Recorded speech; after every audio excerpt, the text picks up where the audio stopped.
परमात्मा में ही हम हैं, इसलिए परमात्मा में कोई अहंकार के लिए बुलावा नहीं है, कोई निमंत्रण नहीं है, कोई चोट, कोई चुनौती, कोई चैलेंज नहीं है। फिर परमात्मा की अभिप्सा कैसे पैदा होती है? कैसे जगती है परमात्मा की प्यास? संसार की अभिप्सा पैदा होती है दूरी से, बुलावे से, चुनौती से। परमात्मा की अभिप्सा होती है संसार की असफलता से। इसे ख्याल कर लें, जब आप सब तरफ दौड़ चुकते हैं और सब तरफ हार जाते हैं, सब पा लेते हैं और सब व्यर्थ हो जाता है, खोज पूरी हो जाती है और पूरे होते ही नकार हो जाता है, सब शून्य हो जाता है। हाथ में आते ही सब चीज़ें मिट्टी सिद्ध होती है, दूर सब सोना मालूम पड़ता है। जितनी हो दूरी उतना स्वर्ण शुद्ध मालूम पड़ता है। जैसे जैसे पास आता है अशुद्ध होने लगता है और पास आता है मिट्टी होने लगता है। यूनानी कथा मिदास की है।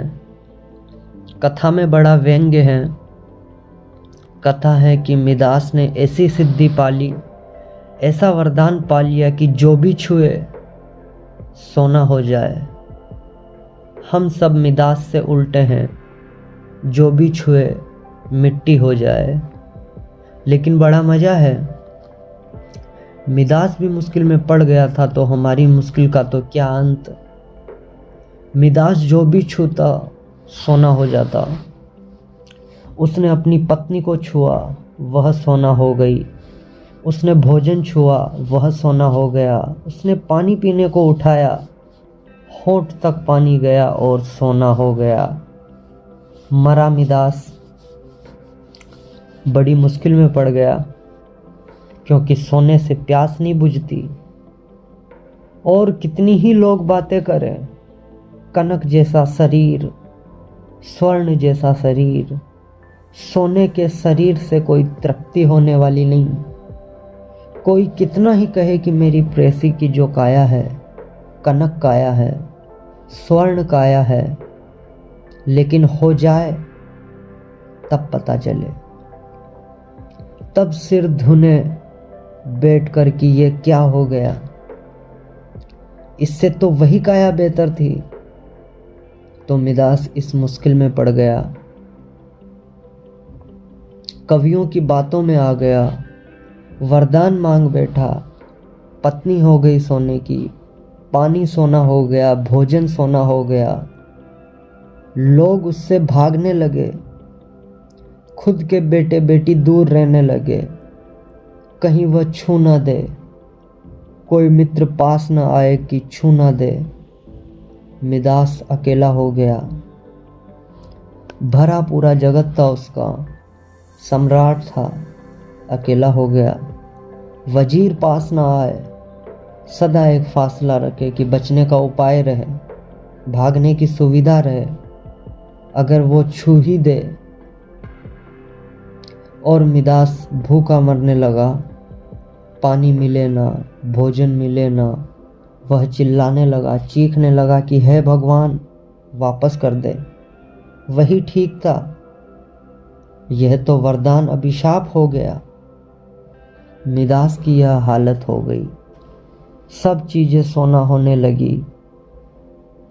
तब हमारी क्या हालत होगी? जब जो भी छूते हैं मिट्टी हो जाता है। पत्नी दूर थी, सोने की मालूम पड़ती थी। जिस दिन विवाह किया उसी दिन मिट्टी की होनी शुरू हो गई।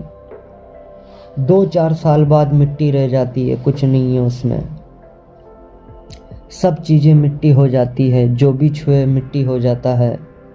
जिस दिन आपको यह अनुभव होता है कि सब दौड़ व्यर्थ है, उस दिन आप उसी जगह खड़े रह जाते हैं जहां परमात्मा है।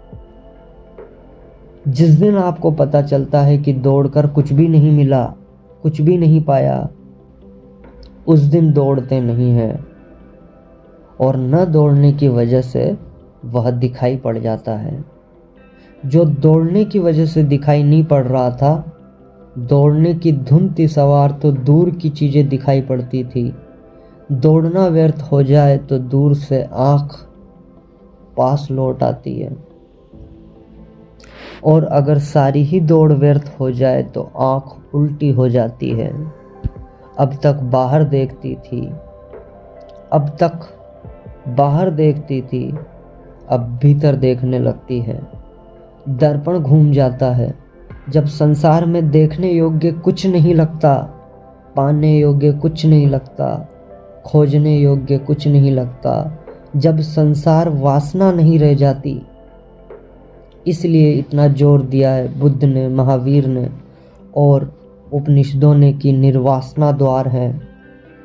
वासना है दूर जाने की व्यवस्था, निर्वासना है पास आने का द्वार।